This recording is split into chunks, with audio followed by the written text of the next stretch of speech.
Will you welcome Betsy?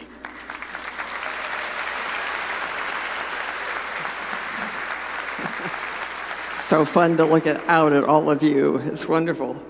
So in 1969, my husband, Don Bell, was recruited by the president of the University of Washington, and we were happily living with our 4 young daughters in Lawrence, Kansas. I had no interest in relocating to Seattle. I was teaching, and he was teaching at the University of Kansas, and I was serving on the board of Planned Parenthood in Kansas City, Missouri. A fellow board member from the Planned Parenthood group, hearing my resistance to coming to Seattle, invited me to lunch. "Betsy," he said, "when you get to Seattle, go to St. Mark's Cathedral. You'll find your people there."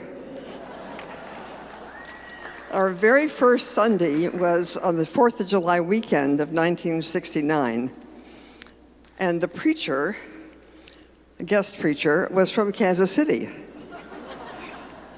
So of course we went up afterwards to introduce ourselves.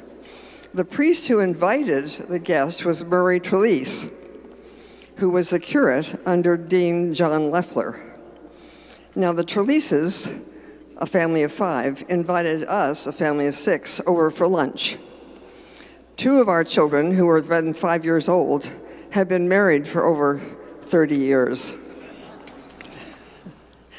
Soon after arriving here, I went to see Dean Leffler, wanting to get involved in interracial work of some kind.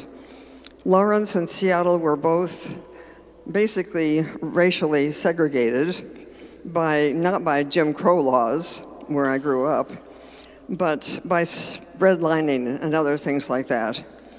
So Dean Leffler directed me to the Church Council of Greater Seattle, where I became a volunteer. Before leaving his office, he held my gaze in his, and he said, "Betsy, you have the Holy Spirit in you, and I am going to put it to work." His words led me on a path of leadership development and personal growth. Now, in the late 70s, I served as a paid staff person under Cabby Tennis. I was directing adult education and youth activities. I couldn't believe I was getting paid for something I enjoyed doing so much. When I left that position after 5 years, I went to work for a multinational company that was very difficult. Its values were completely opposite my own. Greed and corruption drove the entire organization. I remember calling up Hal Rooks, who was the senior warden at the time and a lawyer, and I was pacing the room with my long princess cord up to my ear.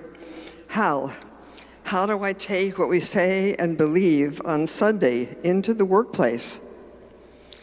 I'm not sure if Hal used the word God, but what I got from him was the assurance that St. Mark's and our community of love and faith would keep my heart open, that I could step into any sales situation with the strength of character that could not be undermined by a very bad workplace.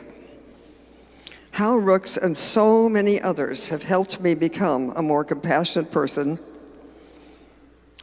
and I'm grateful, with God's help, to be able to continue to serve this community in some small way well into my 80s. Thank you very much.